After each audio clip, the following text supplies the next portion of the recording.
whole bunch of them. Thank you. I started the recording. So the sources of research sources that I used for this were there was a lot of them. They're in the paper. One of the 'cause some of the key ones were the in 2022 there was a study done by Sankular and a bunch of other scholars called the AI Impact Survey, and it was surveying thousands of AI experts, people who publish and research and code and whatnot, and they published that study, and then they did it again a year later in 2003. It was published last year, and thousands of AI authors on the future of AI. That study and that survey gives us a lot of information about what's happening in the evolution of artificial intelligence, and I use that as kind of as a touch point. One of the things I noticed was they surveyed 2,700 AI researchers, and their feeling was that artificial general intelligence or super AI, what they defined as high level machine intelligence, probably isn't possible. At least half of the delegates, half of the respondents in the survey indicated, at least half of them said that they didn't think it was around the corner quickly. We thought originally it was like 6, 7, 8 years. They're saying now 10 to 20 years. But in any event, they reduced their number of years they thought it would be here from the first survey to the second survey by 17 years. So if they did the survey now, it may be down to 10 years. So in other words, the major form of AI is on its way. They all sort of agree on that. I also tapped into the expertise of Professor Emma Pearson. She's at the University of Berkeley, California, Berkeley. She's an AI expert in ethics and has been working in this field for a long time. I tapped into my colleagues in the AI ethics subcommittee in the International Cpted Association, and I'm by no means an expert in AI. I'm a researcher who's done research, who has done Cpted and wants to figure out how it fits together. And there's some books out that you should read about. If we're not going to be technical in this session, we're not going to talk about coding. If you want to learn about coding, there's a really good book by Andrew Wheeler called "Large Language Models for Mortals." That's a if you want to learn about the programming, the C++, how you actually program the things out. He talks a bit about that. I use the work of Noah Harari, who is a historian, wrote the book called Nexus. This is a great book for how internet and AI fits into our information systems. And the last book I read was Karen Howe's book. She's a journalist on the empire of AI, more about the politics of AI. But these are sources you can tap into to learn a bit more about how this works. Okay, so those are my sources. I'll talk a bit more about some of the other things later on. Okay, let me see. Let's share here to show you some of the thoughts that I had about how this stuff works. Okay, so hopefully you can see the screen of my PowerPoint presentation. If you can't, I'm sure Mateo will let me know. And that's the cover page of the AI white paper. And you'll notice something, it's a little different on the cover page. You'll notice at the bottom when it has the author attribution. And by the way, we publish this stuff in the Cpted Journal, which is the journal of the International Cpted Association. I'm the editor of that, and we have a staff who does that. And if you're interested in publishing materials for the journal, please do. But one of the things that publishers and editors look for is they look for the authorship and the scholarship. And is it written by AI or is it written by people? And you notice something at the bottom of this paper. It says preface by me, and then report by me and AI Cpted co-author. So what I did in this paper is I did an experiment. I wrote half the paper I wrote by myself, just wrote it as a research study with proper citations and references and all the rest of it. And then the second half is I work with an AI chatbot. And you'll learn, if you don't know about chatbots, they're the means by which we talk to large language models. And I talked to one. I used OpenAI 4.0. It's now 5.0. It's been advanced since we started the research, and I work with it.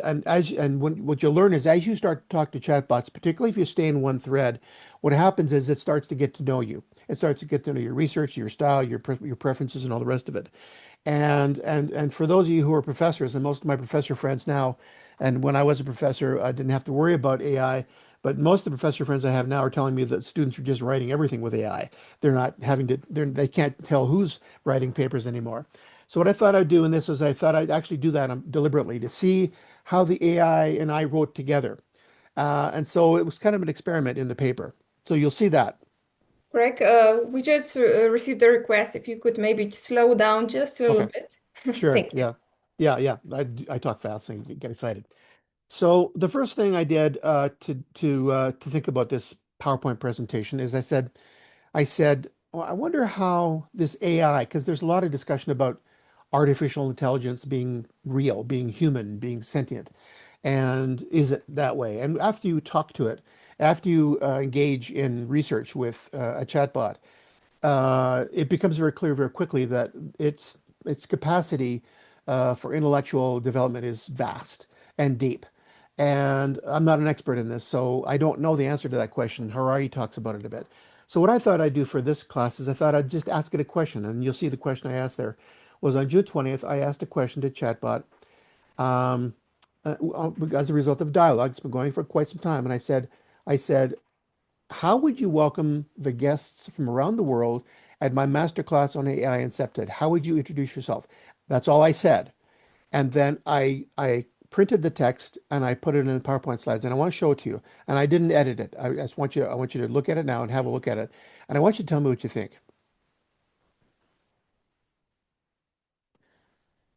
Hello, everyone. My name is ChatGPT.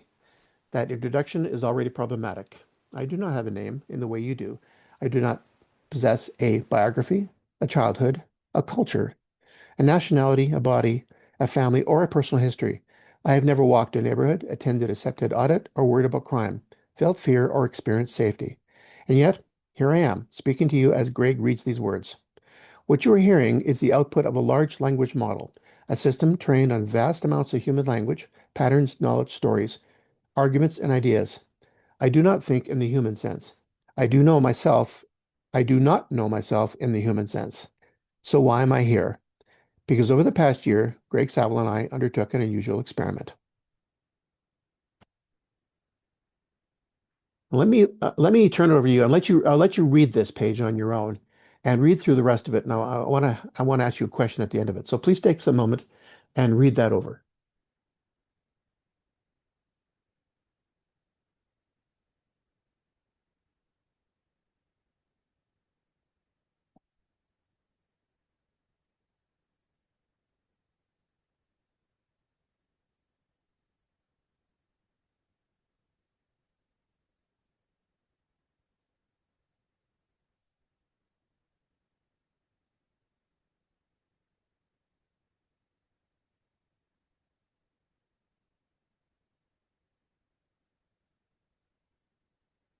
I was intrigued by the line when it said, over time, something emerged between us. I was thinking, like, what?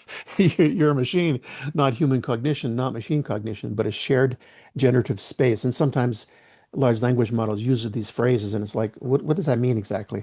So let me show you the next page.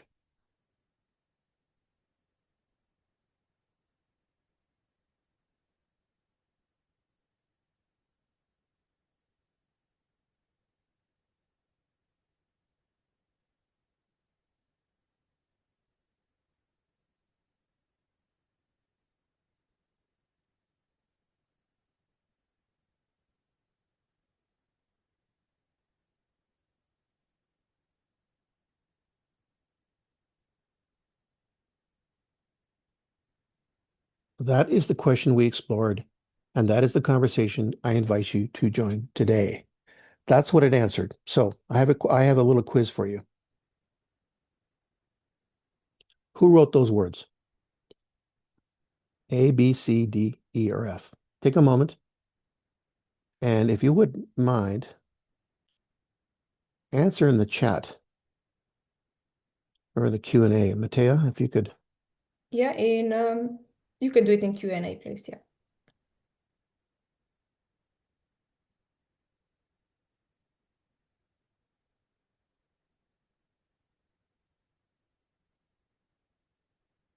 And I can't even find the Q&A on my screen. What are they saying, Mhm. Matea? Oh, there, We there. have an Okay. E, D, D, D, D, Hmm. E, D. Yeah, Karen thinks it's an E. It's interesting. And Manuel thinks it's D. Okay. Mhm.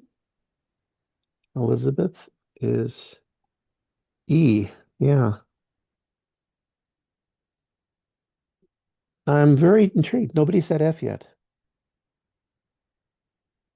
Yeah. Yeah. Thank you, everybody. The answer is chat GPT.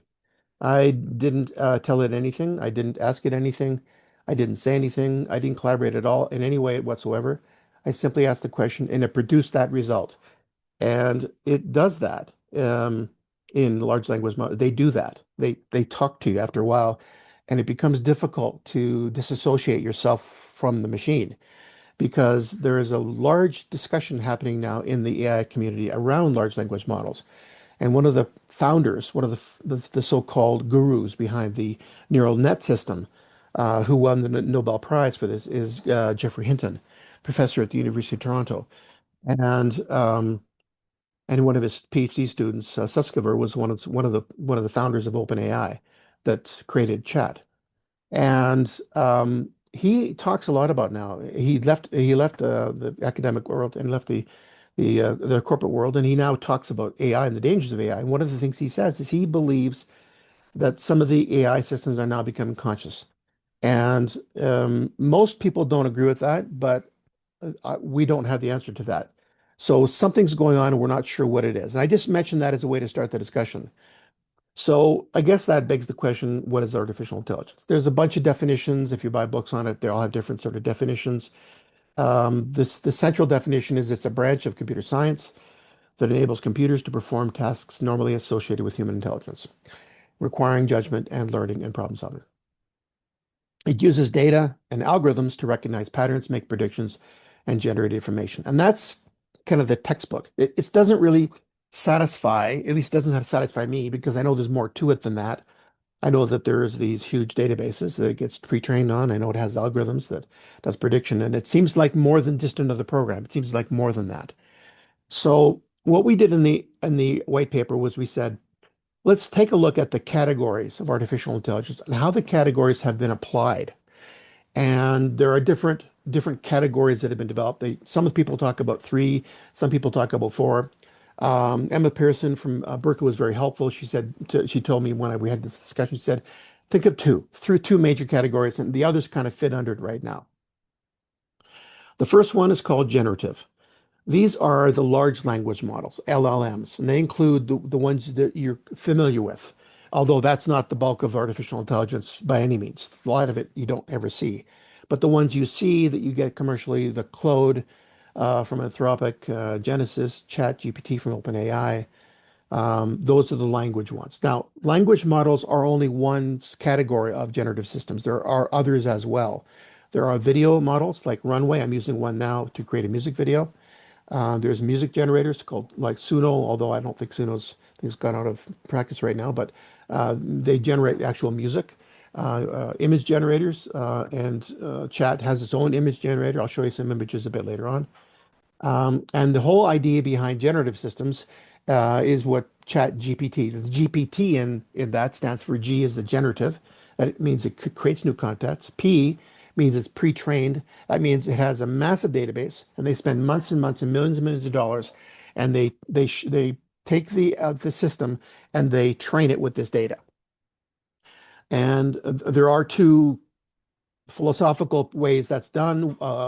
One's called direct learning, where the system goes directly to the data and gets the data out of the text. And the other is reinforced learning, where the system goes and finds it for real. And when Hinton won his Nobel, he won it for breakthroughs in deep learning, and that's what dominates our AI systems now. Although reinforced learning is now coming back, and there are differences in what that means for AI in the future. But for this discussion, we're not going to get into that. So it's pre-trained, and then third, it's a transformer is a system that was developed, I think by, I can't remember who it was. Maybe somebody knows, but might have been Google. That it's basically how the neural net architecture works. How the in the large language models, it doesn't go from word to word to word and predict from the next word. It takes the whole sentence and finds out the network connections between all the sentences. That's technically how it works. But essentially, large language models are pre-trained on massive data sets scraped from other sources, usually the internet. Those are called foundational models. So here is an example of a image that was generated by a generative model.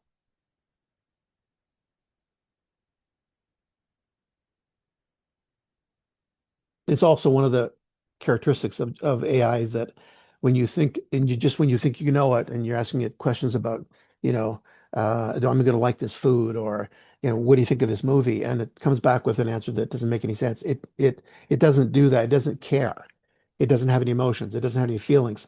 There is a whole psychology now of people who develop emotional relationships with AI systems and are doing these crazy things because they can't distinguish between the machine and the person, and they see it an image of themselves. It's a mirror. It's a sophisticated mirror, a three-dimensional mirror, but it's still a mirror. There's no one behind the mirror. It's simply a program. It's not sentient in any sense of consciousness that we know of.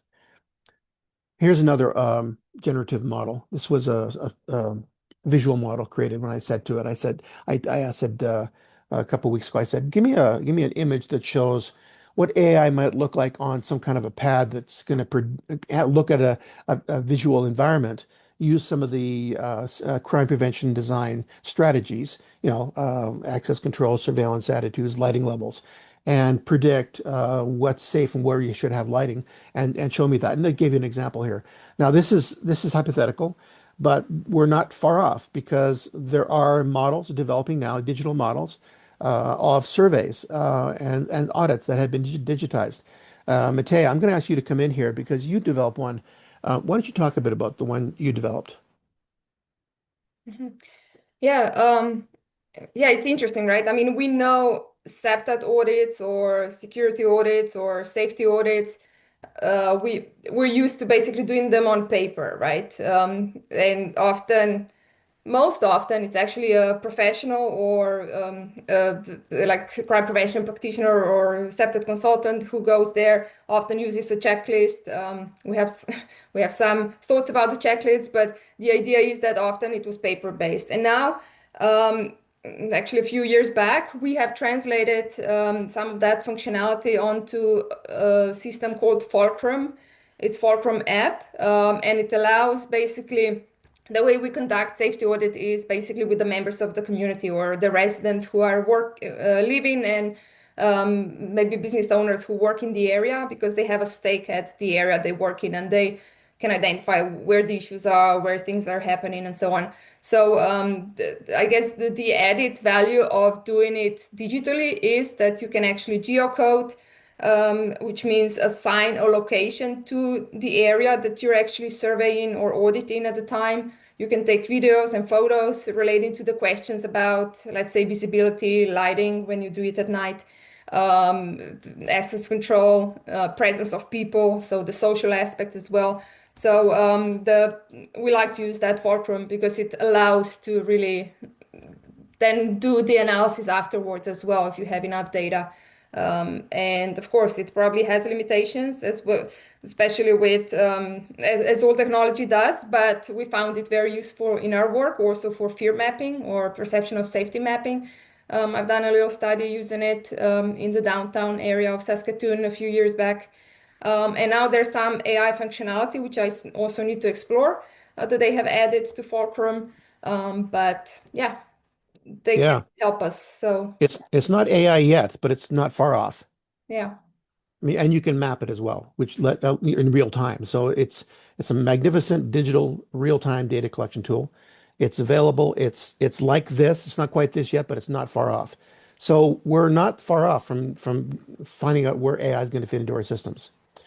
So that's the first one. The second one is called predictive systems, and these are a bit different. We don't see these that often, not as common, but they're becoming much more common in law enforcement and policing. They're called prediction models. So there's ShotSpotter, which is an auditory system of microphones around the city that can triangulate sounds of gunshots and direct the police to locations after the shots happen. So it's a way that AI kind of helps direct police resources. There's risk terrain modeling, which is a new form of GIS using statistical mapping patterns of crime patterns. There's Flux Safety has a whole suite of CCTV camera systems that can identify patterns, identify people, identify license plate numbers. There's a big debate here in Denver right now about how far do they want the prediction to go with CCTV. They want it to talk about people, or they just want to talk about license plates. So this is happening today, and others as well. Essentially, the predictive systems, they learn patterns from historical data, so they don't use the same massive pre-training database that the generative systems do. but they do have data, obviously, and they estimate future outcomes, and they can classify or rank it. Now, there's other models beside generative and predictive. There's descriptive systems which compare one to the other. And then there's a new kid on the block, which is just started really penetrating our consciousness in the last number of years, called agentive AI, which is the next level of not just giving us information, but actually doing tasks for us. And we'll talk about that if you want to ask questions about that. That's a whole nother implication. We're not quite there yet. It's just starting. So what does that mean? Well, there's a couple of touch points that I discovered in this research, and it's covered in the paper in detail. One is that large language models, the chats that you talk to, they have implicit bias. And that's because the data they collect the information from also is biased. And in the past, and this is documented in the paper, some pretty horrific examples of how some communities have been harmed by being targeted. There's a famous incident in Burma, in Myanmar, where a population was targeted by, or not targeted, but the social media exacerbated complaints about a particular ethnic group and caused social unrest. Social media amplifies this damage, and the newest systems, the newer AI systems, what called frontier systems, have created a whole new level of mistakes and errors called confabulation. And confabulation rates is the latest thing on how we're trying to figure out how often, how many mistakes it makes. And there's a website there. You can learn and you can read about confabulation rates. Some studies that have been done through the medical community on how you can identify confabulation rates, what that might look like in the years to come. So we can talk about that later too if you want. The second touch point is many social groups and community groups and civic groups are emerging to deal with this, to talk to this, to confront this. One of the first ones was the Algorithmic Justice League, the AI, or the ORL site is there. They have studied this. They are programmers, and some people are familiar with how these systems are designed. They are kind of a civil watch group for civil rights. There are a consumer group watching for the application of this. They have a couple of points that they emphasize, and we actually ended up recommending some of these very points in our white paper. And Cpted, the automated identifications, they oppose automated identification systems of suspicious people without human intervention. They oppose predictive policing based on opaque algorithms. Now, the predictive policing stuff we'll talk about later. It's actually taken a downturn in the last number of years. So it's not as popular as it once was, but it's still around. Facial recognition without independent validation, and they're also against replacing human judgment with algorithmic decision making, algorithmic bias, they call it. So that's actually really interesting touch point for us to think about in the ICA and in our work with Cpted. The third touch point. It's interesting that in 2020, a number of people in the AI community in Silicon Valley and other technical locations around the world, they put pressure on some of these firms to slow down, to say, hold on a second, there's bias, there's prejudice, these things are magnifying problems we already have. And a lot of the major technical firms in the business, they paused. They paused their police facial recognition sales. And that was quite a remarkable event. Unfortunately, when the main ones paused, it was voluntary, and so very quickly other vendors filled the vacuum and came up behind them. So ultimately, what that means for us as a Cpted practitioner is that right now ethics is going to come down to us on ethical principles that we establish. The ICA has a code of ethics. This may be somewhere we may want to talk about incorporating ethics with AI. So that's one of the things that we discovered in the research. And then the third touch point is the problems of what are called hallucinations, confabulations. In other words, it makes things up. And there are reasons for that. We can talk about that later. Bias, talked about that already. Today's models are far more capable than they used to be. And so these problems of bias and hallucinations are even bigger. There are a couple of famous research studies. The research study called on the dangers of stochastic parrots. This is a very famous study in the programming community about some of the ethical issues that emerged in AI 5 years ago. This is still seen as one of the main studies that brings this forward and technically what happened. And I think what I've discovered that we could tap into is the National Institute of Standards and Technology has an AI risk management framework that's now in place. It's got a lot of the things we may tap into. We're just starting this journey in ICA, and we're talking about what can we do. So we have some recommendations, which I'll talk to you in a second. But that organization has done a lot of thinking on this, and I think that may be worth us pursuing some of the things they talk about in that research group. So what did we recommend? Well, bias must be monitored and mitigated. Community consent must be proactive. By now, I think you know that's where we're going with this. Safety must not eclipse livability. There's a big debate about that. We'll talk about that later. And that embodied AIs, that is AI that makes it into robots, into drones, into moving machines. That there's a ISO, International Standards Organization, has ISO standards for this, ISO for robotics. It must have a shut-off switch, and this is one of the things that whole ISO talks about in robotics. So those were some of the recommendations we made. And then the last three recommendations was transparency, that we think this is a civil right. This belongs to neighborhoods themselves. This belongs to the community and cities in countries that they shouldn't just be told about it. They have a right to see what's going on. If I think Maka, our president, told a story at one of our earlier meetings on the AI subcommittee on AI and Cpted, and she was saying this. I mean, she was describing how she was walking down the street in an Asian country, and one of the AIs was on a poster, a camera was on a poster, and started talking to her. It was like she didn't know. She was just confronted by that. Maybe she can talk about that later during the Q&As. Local context is not optional. Local context is critically important.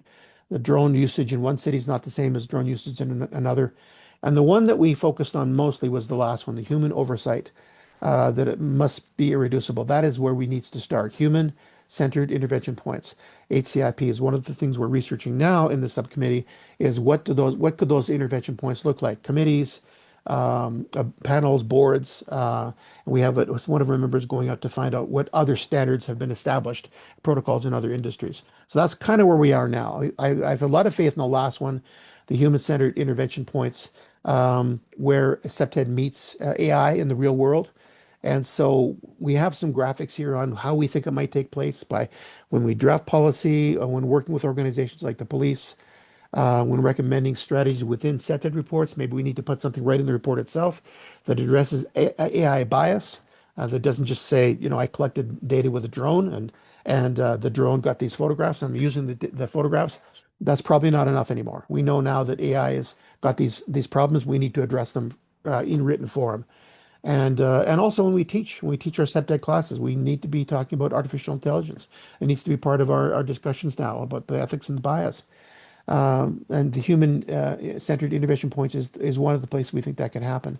This gives a graphic, and this is generated by AI, by the way. This is exactly what happened when I asked Chat. I said, "Tell me about what kind of graphic could we do?" And we talked a bit about it, and boom, it produced a graphic like this, and it's beautiful. These are very useful tools.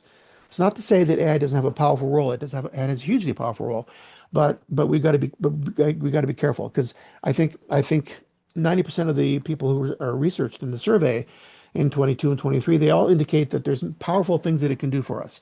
Our air traffic control systems now are driven a lot by AI, and they've cut air crashes by huge amounts. I recorded some of the data here. The Sydney Coordinated Adaptive Traffic Systems in Sydney, Australia. It monitors traffic around the city, helps control traffic so we don't have crashes or traffic jams. In Toronto, they have the Road Emergency Services Communications Unit, the same sort of thing. The New York City Police Department uses Microsoft domain awareness system since 9/11.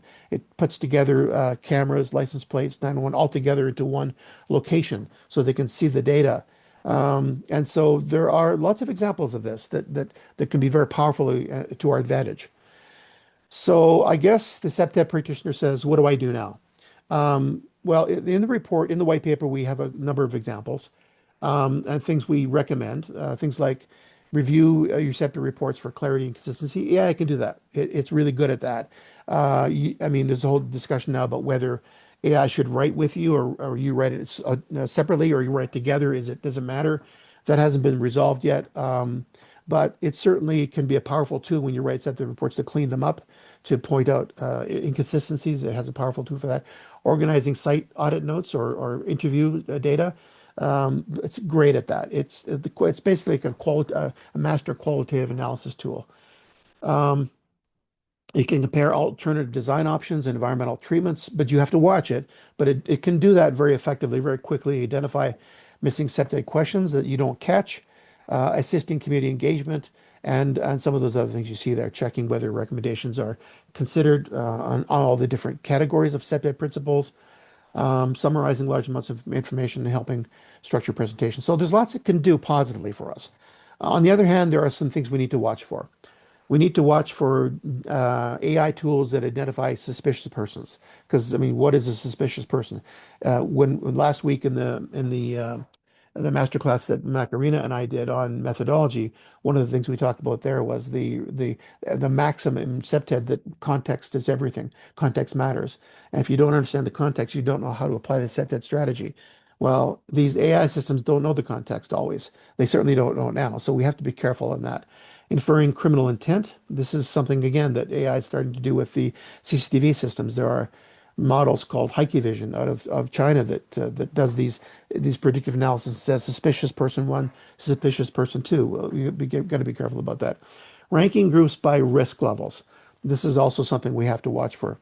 Converting ambiguous observations into enforcement recommendations. These are more policing related. At the end of this, treating AI outputs as factual evidence without independent evaluation. Again, this is where the HCIPs would come into play.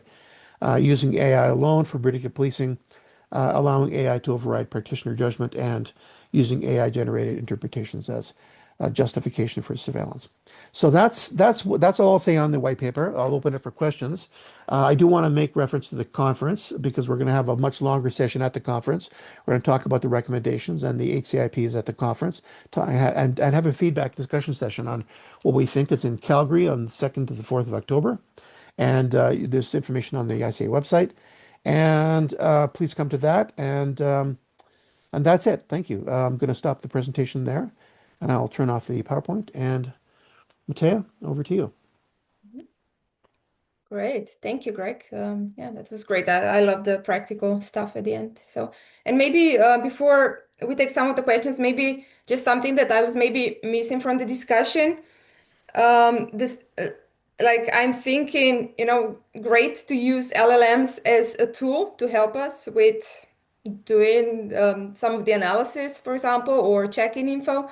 But what about sensitivity of sharing information? For example, we know that many Cpted practitioners may do some projects that are maybe sensitive, and like putting it in an open source tool, especially if the some of those LLMs might be owned now by the government, for example. Yeah. So, what do you have any thoughts on that? Yeah. One of the earliest things I did when I started this research about a year and a half ago was try to find out with these, particularly the large language models and some of the predictive models, is where does the data get stored? What happens to the data? There's a very famous case in Toronto I have made a note about here called the Sidewalk Labs project, done by Google, which partnered with the city of Toronto to rebuild part of the waterfront because AI is in urban planning as well. There's AI models there also, like twinning models and digital twins, where you can rebuild the neighborhood in digital time and test to see how lighting would affect this and lighting would affect that.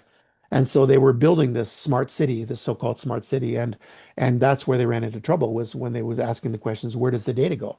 You collect all this information on people's, facial recognition and their names and all that sort of thing. Well, when you have a conversation with an LLM, where does the data go?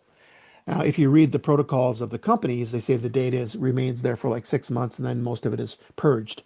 And then when you get to know a chat, for example, the chat will say, I will retain the verbatim text for 3 months, and then I'll lose all the text. I'll lose the text itself. I'll remember the ideas. In other words, it's like a person, a friend of mine. I remember when you and I were talking about that I liked apple pie, but I don't remember exactly how it was, like human memory.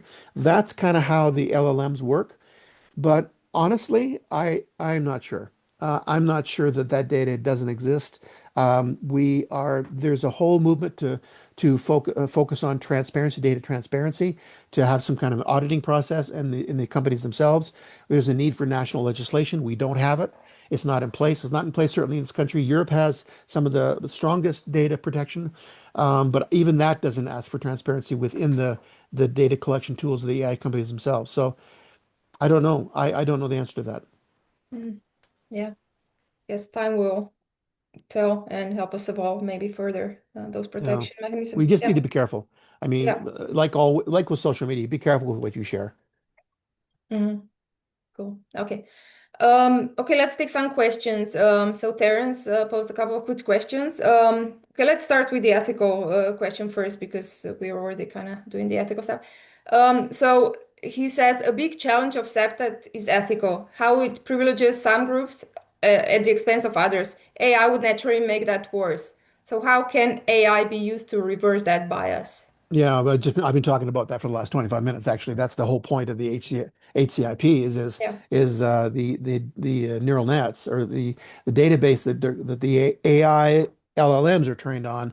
Not so much the predictive models are a bit different, but the generative systems are loaded with bias because we don't know where they get the data from. In the early years, they scraped it from the internet, and of course, that's caused all kinds of problems. But now that kids are getting involved with it, kids are thinking that these things are real, and there's increasing suicides by young teenagers. There was a number of violent. There was a shooting, school shooting in Tumbler Ridge, British Columbia, a couple months ago, where the young offender was engaged in online dialogues, and the question was, why didn't we know? Well, it was picked up by by these predictive systems to say this is language that's violent. We need to notify the police, but they weren't notified. This is a whole huge area that we don't have good knowledge for. Ultimately, it's going to have to come down to legislation. We're going to need some laws. We're going to need some transparency laws on where the data is kept. We're going to need some transparency laws on how it's used. I think in the white paper, I think it was recommendation number 4 or 5, when we said it needs to be context based. It needs to be transparent to the neighborhood and to the people who use it. They have a right to that information. I think we need to keep hammering that as a SEPTED community. We need to keep hammering the principles of ethics at every level. This is why I brought Emma Pearson from Berkeley, who's an ethicist who believes in this too. So, I mean, the question, how do you see how AI can be used to reverse the bias? Maybe it can. Maybe we can have ethical AI systems. In fact, there are some ethical AI groups now, looking at how they can use AI to protect themselves. So every pro has a con. So maybe that's the future. I don't know. So it might create or generate its own safety nets within It, it. it, it might. Yeah. It might. Yeah. I Yeah. mean, technology is not good or bad. It's how it's used, right?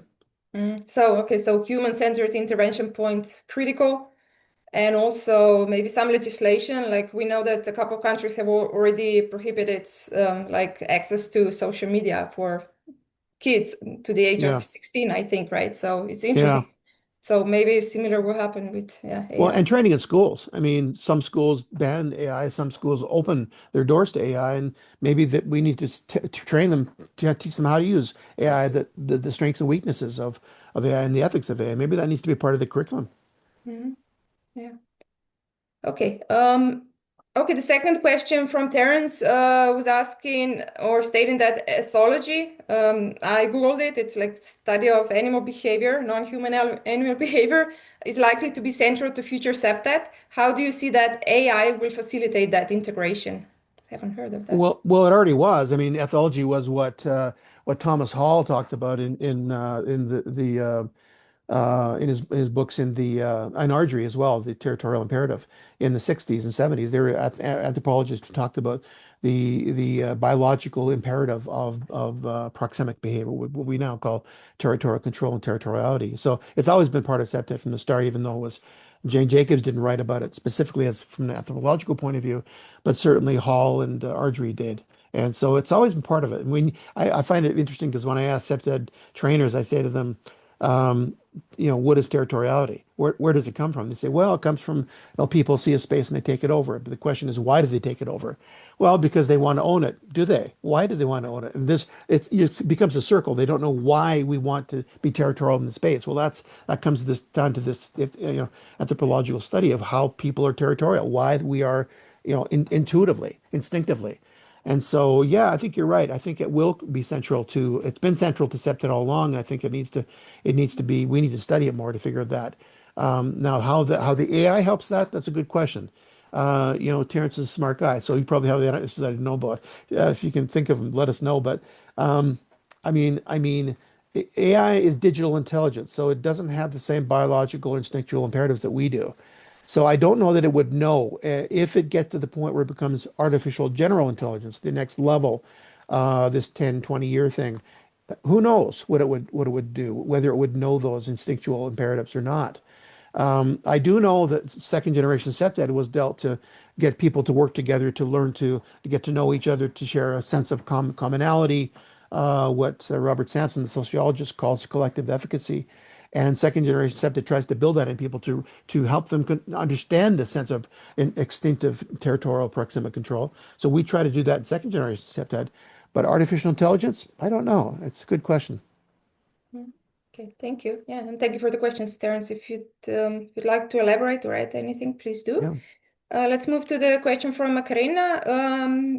In your opinion, what is the relation of artificial intelligence and ancestral intelligence from the native wisdom focus? So the relationship between. Well, it's a philosophical question. I mean, look, ancestral intelligence goes. I mean, if you're talking about the knowledge of native peoples to understand their environment, I mean, in North America, particularly the Aboriginal peoples and the First Nations people in Canada, know things about the environment. I'm doing a lot of research now into systems theory and general adaptive systems theory as a new model for Cpted. I'm finding a lot of value in that, and I'm studying some of the systems theorists from back in the 70s down on Meadows and I read one recently, and he was talking about the knowledge, the intuitive, instinctual knowledge, ancestral knowledge of the people in the fisheries along the west coast of Chile up to British Columbia, and how they were the ones who started the fishery sustainability programs because they know the importance of that knowledge. And so there's a great deal of knowledge in that. AI doesn't know it because AI is digital. As I said, it's not in the world. And earlier, I referenced these two models of learning, the deep learning and the reinforced learning. The deep learning model was simply getting the algorithms to look at data we collect and go through the data. So its whole knowledge of the world comes through the data, in this case, language. But reinforced learning theories, which did not win out in the early years of AI because we didn't have the technology back then. But reinforced learning is different. It teaches the AI to learn from actual sensing of the world. And that's a lot like ancestral knowledge is sensing the world, learning from that. And what's happening is the deep learning took off because of chat and the rest of them. Reinforced learning is now making a comeback because some of the robotic systems are able to sense the world better. They can see it, they can smell it, they can hear it. And so the programmers are using reinforced learning and they're adding it to deep learning. And the RL and the DL combination may be creating a new form or a higher level of intelligence that Harari, the historian Harari, he calls it. He doesn't call it artificial intelligence. He calls it alien intelligence. Mm. And so he seems to intimate that it is possible that AI can learn as much about the natural world, but it's not there yet because it doesn't have any way to get the data other than through our words at this present time. Mm. I wonder if they might also conflict one another because I mean, the wisdom of the old, like I don't know, you often have also minorities have their own traditions and cultures, and are we like forcing them that they change that through AI system? I don't Yeah, I don't know. I mean, there certainly is a lot of one of the things I had to resist was watching a lot of science fiction films about artificial intelligence because they're all doom and gloom. They're Terminators and none of them talk about a positive outcome to this story. It's all about negative. Of course, that's how you know. sell movies, right? In fact, I see Karen Feinberg asked a question. There, if anyone likes films, there's a film show called, and I didn't see the rest of it on my screen, so I'm anxious to see what's the film. What's the film? Yeah. But I don't know. I mean, yeah, there's a Capture. lot, a lot of negative possibilities, but I don't know. It's called Capture. She Capture. later Okay, thank you. added, yeah, and she has her hand up. We'll come to the raise hands maybe at the end, if that's okay, because we have Yep. quite a few questions, just to kind of continue that discussion. Okay, Raymond Lee says, Greg, I primarily work with the police agencies in the Chicago area, and many use some form of AI to help, Yeah. but everything is reviewed by an officer. Are you seeing police agencies using AI predictive tools without staff verification? Yeah. Yeah. A Yeah. lot. Yeah. Hi, Raymond.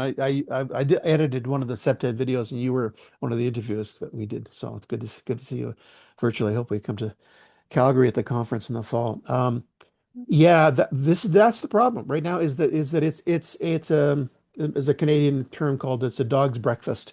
And ba basically mean there's no formal regulation. There's a famous case in San Diego called the San Diego, it's in their white paper, California City IQ program started in 2017.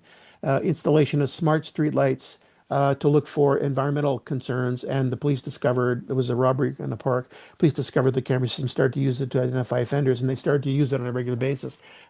It led to a huge outlash against it because there was no protocols in place. There was no understood standards. You know, we now have international standards on Cpted. Finally, we have no standards for crime prevention, security, Cpted standards in AI. We have none. So an officer reviews the findings. Okay, if it's just a drone picture, that's probably adequate. But if it's something that leads to, charges for murder later on, we probably need some reviews that are a little more thorough, a little more sophisticated, a little more diverse than one person. So we need protocols, and I don't think they yet exist. So that's a great point. Thank you. Mhm. Thank you. Okay, Manuel Lopez. Hello, Manuel. He says, Greg, a great masterclass and white paper. Thank you. Your paper makes several important recommendations, including an ICA AI review board, Yeah, certification of AI tools, and yeah, engagement with standard bodies. yeah, That is quite an ambitious agenda and will yeah. require time and commitment from several people. What do you see as the most practical first step, and how can we keep the agenda feasible? Well, we need a chairperson of that committee. Manuel, thank you. You were going to be that chairperson because nobody else has the time, and we're a volunteer organization. So you're right. I had envisioned that at the start, and I think a bunch of folks like Macarena, our president, and Tinnis, our executive director, brought me back to earth and said we don't have the resources for that, we do need that. There are that group I mentioned at the start, some of the posts there on the start, the Algorithmic Justice League, they're doing this. They're getting some funding to do some of this stuff, but we do need a consumer protection group. I think the ICA is a great springboard for that, to look at those things. I envision that we might be able to do that in the ICA. I don't know that we have the capacity. We do need that. And I'd love to use the discussions in our AI subcommittee on Cpted to talk about how that could come to pass because I totally agree with you. We need that. We need an agenda for it. And I'm sure Manuel is laughing because he's now on two boards, including the is a volunteer, including the European Septet Association that we're Right. establishing. So yeah. But anyway, we'll work together maybe if we have some good ideas. I mean, considering that we're already involved in the committee. So yeah. Okay, thank Right. you, Manuel. Let's move on to Percival. Question. Given that AI can lead to improvements in urban infrastructure systems, particularly in policing and rapid incident response, and potentially reduce crime, it is not difficult for the public to accept this reality in practical terms.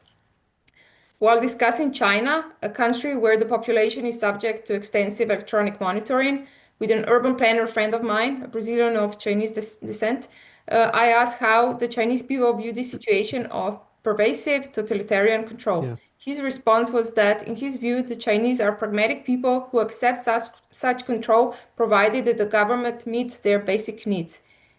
Is this a matter to be considered? Of course it is. Of course it is. I mean, I mean, one of the reasons I bristle whenever I see people talking about territorial control in their classes when they teach SEPTED, and they use the example of the moat around a castle, the feudal castles that had the moat. There's a way to territorial control the moat. This is the idea of a defensible space. It's not. It's not SEPTED. It's not. It's a military establishment to support a feudal warlord. That's what it was. Okay. Now, yes, I recognize that it's similar, but it was not a representative democratic system. When Jane Jacobs wrote her book on Death and Life, was about how do you do crime prevention design in a representative democratic system. The problem of China is that it's not a democratic system. It's a totalitarian system, and a security apparatus in one political system is not the same as security apparatus in another system. And so there are examples in the white paper on this, particularly the oppression of the Uyghur population in China. This is a minority population that's been, according to news accounts, again, I'm not an expert on this, but that there has been some oppression of that population using this oppressive technology. Here's the problem: is that once you start with one camera and two cameras, once you start with facial recognition, once you see the problem isn't initially the problem in AI it fails us. It isn't that it doesn't work. It's that it does work. That's the problem in AI is that it works so well. We go, oh, that was great. I just saw a video last night of our local police department who were called to a shopping mall yesterday, and they saw a homeless person. He was shoplifting, and he stole like 400 bucks worth of stuff, stuck in his coat, and ran away. Like crime of the century. And they called the police, and the police were listening to the story, and they launched a drone. They have drones in these cars, the trucks, the driver, and the drone was launched, and the drone was able to go to the shopping mall, find the fella, and follow him into a coffee shop, and the police officer was able to go in the coffee shop and make an arrest. And so they caught a shoplifter. Okay, that everyone applauds it. Great, we caught a criminal. The drones are really good. We catch, and all these great things are happening, and there's no denying that this is a positive tool in the right hands, in the right way. But the problem with that is we then become lax. We then become lethargic, and we say, "Oh, it works, so let's just let it go." And all of a sudden, what happens is it starts to slip into the point where we're using more and more technology, and we're thinking less and less and less. Which they say this is what's happening with a lot of kids today, is they're so used to social media, and then so they have their faces in their phones all the time. They stop being critical thinkers. This is the problem with security and human rights, is it works the same way. So we've got to be very careful with this. Mm, okay. Thank you, Percival. I hope this answers some of the points that you made, or all of them. We will extend this by about 15 minutes because we have some good questions, if that's okay. Okay. If you need to leave, please leave. But if you can stay, please, you're welcome to stay with us for a bit longer. Okay, Larry says, did your relationship with ChatGPT on the free version was it on the free version or subscription version? It started on the free version, and then I found it wasn't enough, and I You was wanted basically more. I was doing research for the ICA, and I wanted to find out how deep I could go into the rabbit hole. So I said, okay, my life is kind of boring, so what the hell, I'll give it a shot. So I dug in. So I then paid for the prescription, this subscription. It should have been prescription now that I think about it, because it's like a drug after a while. And then I bought the subscription, and I did the same with I'm using three AI systems. I'm using a generative system. I started with Claude and went over to Chat. I haven't used Gemini yet, but I've looked at it. And then I also did some predictive stuff as well. And then I also used other generative systems, like I said, the video. And I use the basic video AI generator for videos, and then I bought up the subscription. And that's, by the way, one of the marketing strategies that these companies use, is they give you just enough in the free version that they say, "Oh, if you really want to know what the picture could look like in 3D, buy this subscription." When I jump right in, I went ahead and did it. My soul was sold for the ICA. So it knows about me. And so yeah, I did deep dive in there. And boy, I'll tell you, once you get in there and you buy this stuff, the tools what it can do is remarkable stuff. In the ICA Cpted journal, we have kind of a policy about, we don't want AI generated text, but we allow AI generated AI uh, copy editing, to clean up the language. Everybody benefits from that. So where's the line? How far do you go along the line? So it's an interesting question. I do believe that a lot of the more advanced, right now, the state of the art, particularly with some of the more modern systems, the subscription models provides services that we can't even dream of. I mean, they truly are a big advantage to a SEPTA practitioner. Mm. Okay, Raymond also says, I was at the International Security Conference West this past year. There were no sessions on AI Yeah, ethics. How yeah. can we help foster that discussion? Oh my God. I wish you could. I mean, Maka, our president and vice president and the executive board and the board members, Matei, you're on the board. This needs to be our discussions. I saw Mhm. a recent survey in the ICA about talking about the priorities for the ICA, and I saw one of the columns saying that ICA was low on the totem pole. That was unbelievable to me. I mean, this is the dominant language discourse for the 21st century. It's the and it may crash. I mean, the latest stock market, crashes of some of the tech companies recently suggest that, well, maybe it's a big bubble.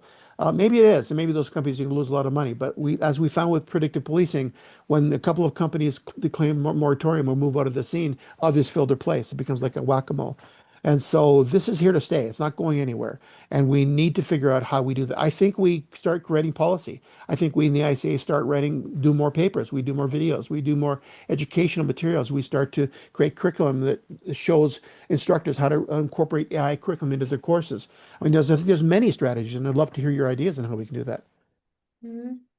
Yeah, plus, I mean, each, like, I guess, industry or organization is different, right? So you might need to approach it from slightly different angle or Yeah. address different type of ethical concerns. Yeah, So absolutely. it needs to be organizationally driven, probably. Um, okay, Elizabeth Thompson says, I believe the prompts I construct significantly affect the tone, bias, Yeah. emphasis, etc. Am I unrealistic in this belief? Can you give an example of a prompt using your graphic of Cpted AI human-centered intervention points? I haven't got one handy, Elizabeth, but boy, are you right on that.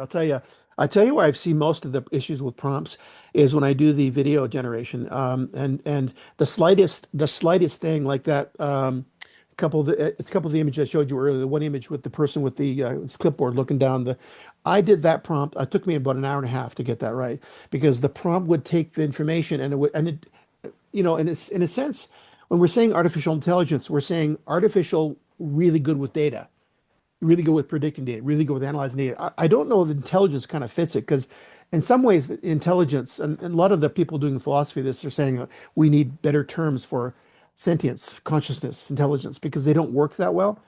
So some of the prompts, I mean, I'm telling you, they produce stuff that's nonsense, and so if you write it yourself, you're better off. But then the slightest word gets misinterpreted by the machine. Ultimately, I ended up using chat to write my prompts, and I reviewed the prompt before it went into the machine. And one thing you'll find with the LLM systems is that if you have a chat thread, you can have multiple chat threads. Each chat thread will remember you. So as you get down the chat thread, like I had one chat thread that went 6 months, and it could remember the words and the details and the text way back. The minute you change threads, it doesn't have access to that. It can't jump threads to get from one to the other. So I created my chat prompts in one thread, my data now in another thread, another thread, another thread, and it's the same AI, So I'd say, okay, I'm talking about the weather. Do you remember yesterday when we were talking about the crime patterns? It would say, I have a memory that that was a discussion, but I don't remember you'll have to go over to the thread on that to talk about it. So that's one of the issues you have to learn about with these prompts. But that's a great point. And I feel like it doesn't really have a sense of time as well. I don't know how, No. because sometimes, like, I have something 2 weeks later and says, over the past 2 days, you said such and such, and it's like, that's gone. I'm no longer injured. You Yeah, can leave that was that. deliberate. That was deliberate. That's a deliberate design by Okay. some of the ethicists in these companies because there's people who care, and they deliberately did that. They it doesn't have a sense of it doesn't use chronologies yet. Agentive does, but not the current generative models, and that's actually really important. And it also can't go on the internet. I don't know if you realize that right now, but the generative systems and the predictive systems they're not live on the internet. In order to go on the internet, the only way they get the internet was when they're doing the pre-training. Once they like the current Chat 5, I think its release date was the end of or the early part of 2025.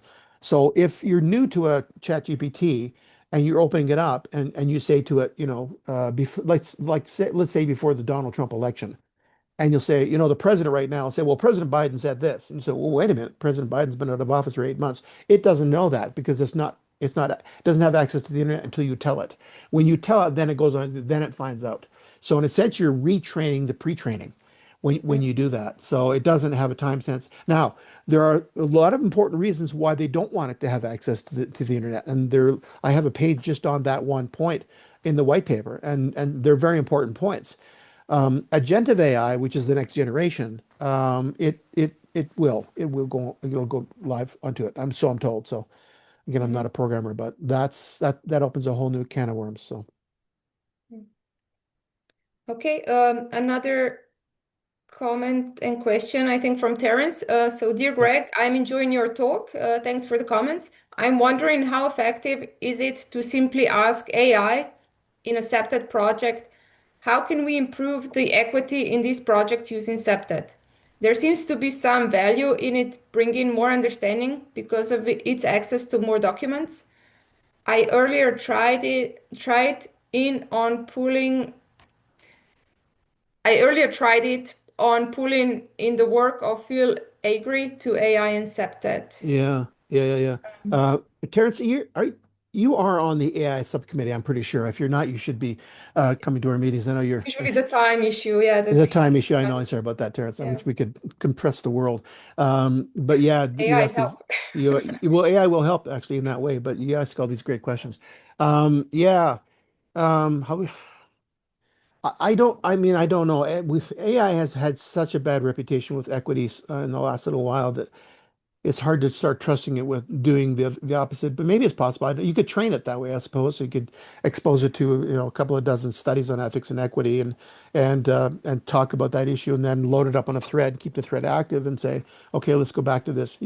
I've actually done that on some things that could be useful. Right now, most of the CPTED practitioners I know or the trainers I know are using AI to they're the only AI they use is usually a large language model. It's usually a chat and they use it to ask it questions like, "Tell me about the recent crime trends in this neighborhood," or "Tell me about the news. What has the news been saying about crimes in this neighborhood over the last 6 months?" And the AI will go on the internet and surf it and bring the data back. They're kind of like it's scraping data. Is most of them do that way, which is it's okay. As long as you follow the recommendations that the Macarena and I talked about last masterclass on AI methodology, and you triangulate your research with multiple sources, that AI scraping can be an effective tool. It can be useful. Some more sophisticated AI practitioners are doing the predictive stuff, risk terrain modeling, although our our our systems theory research is showing us that that has some problems too. But I think you're right. I think it can be useful but we have to train the system first. We load it up with a whole bunch of ethical research studies that we know, have it read them, and I have it. If I have a question on something I take a picture of it and I let the AI read it, and it'll see it, or I'll give it a picture. And I'll look at the picture, and it'll analyze the picture and then feedback to me what it sees in the picture. And I'll say, no, no, that's do this, do this, do that. Now store that. Now using that information, look at this. So in effect, it's kind of like you're building an algorithm. You're saying to the AI, here's the studies, give me an analysis. What does my own research say? What do my interviews say? And then putting all that together. That could be a very powerful tool. Yeah. It's actually interesting you mentioned pictures. Do you remember a while ago where we kind of we put one picture in and it found information details in the photo or the picture that we Yeah, didn't even see. yeah, So I think this is where it can maybe help us if we analyze certain, I don't know, peers going out in the field and just take some photos. Maybe yeah, help us really, you know, go deep into analyzing that photo and identifying yeah. details that our mind not see with Yeah. our eyes. I did an experiment with that last November. I took a picture of my study and then a couple of days later I took another one. And I showed it to the chat. It says, "Oh, this is what I'm doing. Oh, you have such a nice office. Look at the light's so really good. Your picture of me is my picture of Jane Jacobs up there. There she is. Let me see. I get her up there. She's looking down at me every day, so I have to be careful." And it said that and I moved something in the office and the next picture said, "Oh, why did you move that picture?" It knew. It was like, oh, my friend is asking me because my friend really cares about me. That's the image you get, right? And that, of course, it doesn't care at all. It's Crazy. simply collecting data and comparing one to the other and doing the data analysis thing. It could care less because there's no ghost inside the machine. So, Okay. Next question is by, I think, Avi Eskol. I hope I haven't butchered your name, sorry. What is the biggest challenge from SEPTED perspective in the US metro cities today? the biggest challenge from Cpted, Perspective in the US challenge in metro what? A cities. challenge in AI or SEPTED. I don't know. Yeah, maybe, Avi, if you'd like to clarify the question, but there's no AI mentioned in the question, so, but I would assume it's linked to a, well, huh, wait, well, AI the biggest involvement side, yeah. AI and Okay. Cpted. I mean, the biggest septet challenge is most cities don't do it, or if they do it, they don't know they're doing it. Or if they do it, they incorporate, they think of septet as security checklists, and they incorporate it into building codes. So deadbolt locks and strong doors, and that's how they see septet. That was never for the first 20 years, that was never even in the discussion. So somehow that's been interpreted into cities as septet. And that's one challenge. Another challenge is Cpted, because there's a problem with school violence in this country and other countries as well. There's a lot of folks who are bringing Cpted into schools. The ICA now has a school Cpted guidebook to help practitioners do that properly, but there's been improper applications, I think, in cities. From an AI perspective, I think most of the Cpted practitioners that I see in most cities, at least in the countries that I'm aware of, Canada, US, I was in Sweden recently, in parts of Mexico. I think most of the SETPIP practitioners are simply using AI to survey the internet to find out what they know, and that's all they're doing. Some of the issues with predictive policing, using drones, some are suggesting we need to get the drones, and I need to get a SEPTED. I need to get a drone for a SEPTED drone, and my drone's now going to fly over the area and take pictures. And okay, well that's a camera with wings. If that's all that is, there's no AI in that. It's simply a camera taking pictures. Well, we've done picture taking for a long time. AI doesn't come into the picture until the drone information gets put into an AI and says, now interpret that. It's the interpret that where we run into problems. Hmm. And that's where that human-centered intervention point again comes in, right? It does, yeah. Addressing the bias. Okay, Percival says, I agree, thank you. So that was the discussion about China. China, oh, yeah. Thank you, Um, Priscilla. yeah. And one last question by Peter Murray. Yeah, hi, Peter. Or a comment, not a question. Thanks to Greg for last week's masterclass. I made use of your thoughts to biophilia in Oh, relation yeah. to to our local biodiversity group. Yeah, Great. thanks again, Peter. Yeah. Yeah, cool. Great. Yeah, Great. it's Yeah. yeah. And I know you've written something about biophilia previously, Peter. So yeah, cool. Yeah. Cool. Okay. Okay, that's it for questions, unless anyone else has. And Larry, you have your hand up. Would you like to speak live? I'm allowing you to talk now. If you'd like to speak, you're allowed Oh, to. no. Just be quick. Yep. Larry, we can't hear you yet.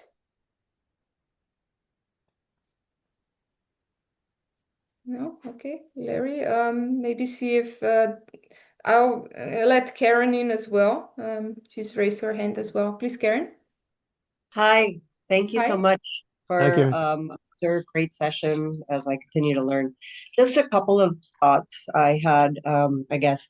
One is, so I was part of a presentation team at a cyber investigation camp for youth at the University of Scranton a couple summers Hmm. ago, and I used the film, just a preview of the film because it's a long film called Another Body, which was about deep fakes and pornography Oh, and yeah. young people. And it's a very Right. powerful film. If anybody gets a chance to watch, it's like $10 on YouTube. Oh, It's cool. a UK documentary, I believe. It was at MIT AI Week. So I just wonder the notion of deep fakes in the conversation around, AI and generated images. And that's what capture, which is on Peacock. It's national intelligence, but it's very disturbing to see what can be done using deep fakes Yeah. and creating completely fake presentations, even on the news about somebody Hmm. presenting um, something. You have to watch it, but you get the idea. It's just very powerful. And so I would Yeah. just wonder about deep fakes and Cpted. The other thing, just a comment, as I've been exploring AI. So I sometimes have gone back and forth between ChatGPT and, for instance, Gemini. And Hmm. they have unique quote unquote personalities, I feel like they answer sort of differently. So Hmm. sometimes I go back and forth between the two, Yeah. almost as like two editors. Yeah. And that kind of helps me sometimes. Sometimes it's Oh. confusing. Oh. Another, I also wonder about hackers hacking that's I have somewhat of a background in cyber. So I just think about who's watching us that can Yeah. hack our information that we think is so private in these threads. Yeah. Um, and then I guess one thing that I noticed recently, so ChatGPT, the free version, if you go on and on and on and on, and I would say this probably for Gemini, it actually starts getting confused. Yeah. And I was doing something, I'm going to a conference in Warsaw, the Eurocrim, and I was just asking some questions, and it started bringing in a different person's chat. And I'm Oh. like, what are you talking about? And it was saying, "Oh, I'm Oh. sorry, I work across a vast platform, and I was confusing you with somebody else." So that was weird and real. Yeah. So I just think, some of these things we have to be watchful of. Yeah. And as I'm new to Cpted, but not new to these issues, I would say. Yeah, yeah, that's really interesting. I mean, first of all, the Scranton thing, that's the home of Jane Jacobs. I don't know if you know that or not, but that's where she started, was Oh, Scranton, Pennsylvania. Yeah, Jesuit, she Jesuit. went from Scranton to New York. Yeah, Okay. the deep fake thing is terrifying. It really is, particularly for political manipulation. I mean, this has Yeah. become the norm now.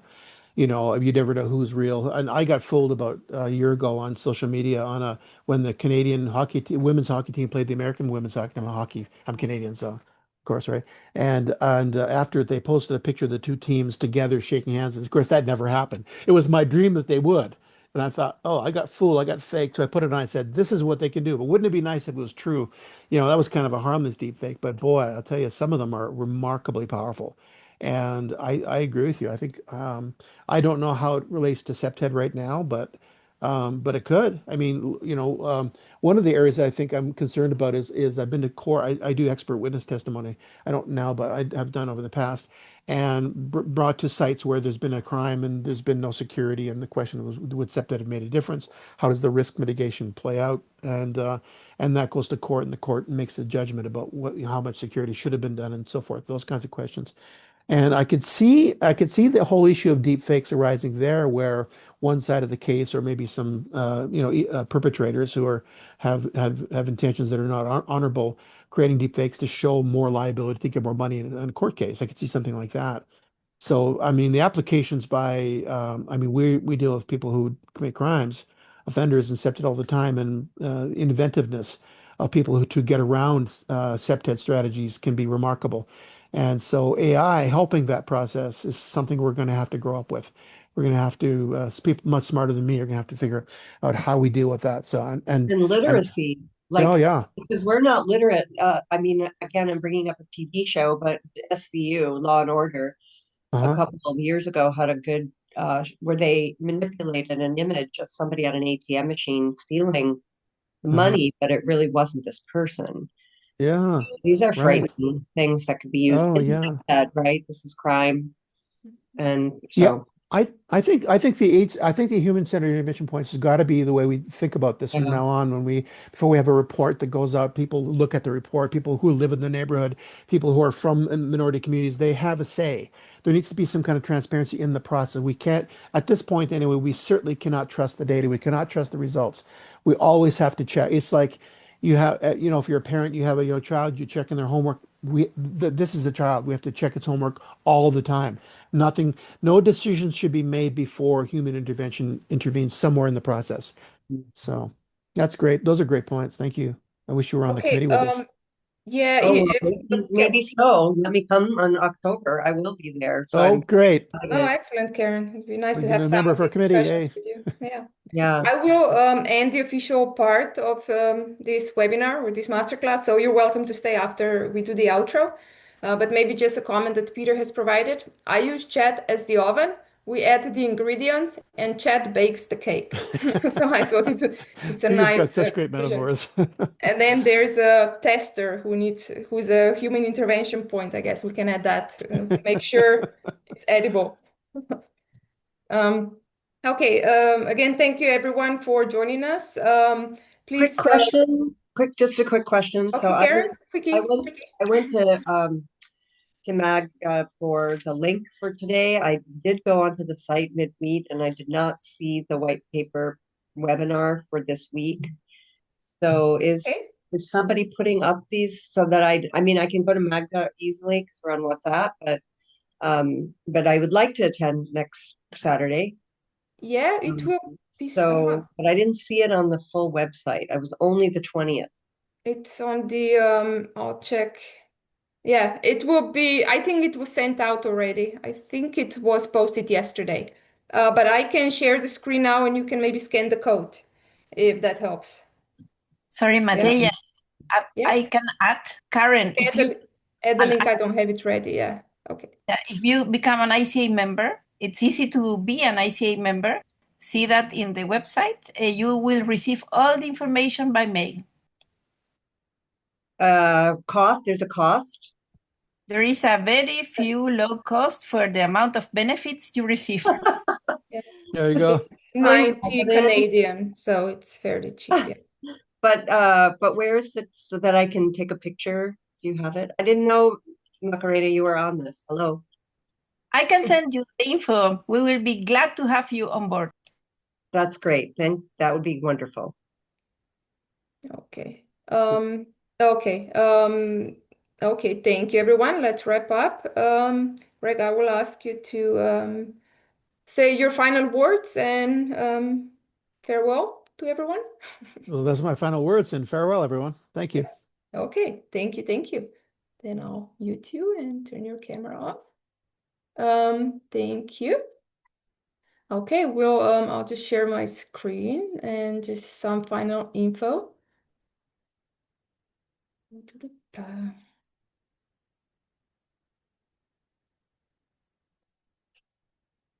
Okay, here's the scan for the next webinar if you haven't received an email yet. So I will leave this for a couple of seconds.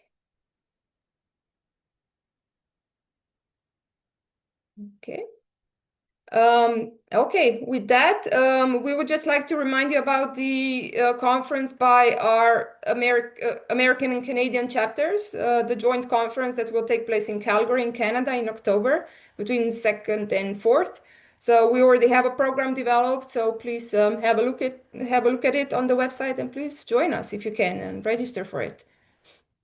And also, please complete the survey because we need your feedback to be able to improve and know what we can improve. So we would be very grateful if you can provide some feedback. So you have again a QR code on the website, on the screen, sorry, and also a link in the chat if you'd like to just use a link instead. And with that, thank you very much. We were very pleased that you were able to join us. Stay cool for those in the heat wave. It's 35 degrees where I am, so I'm going to cool down a little bit now. So have a great rest of the weekend and see you next weekend. Bye bye.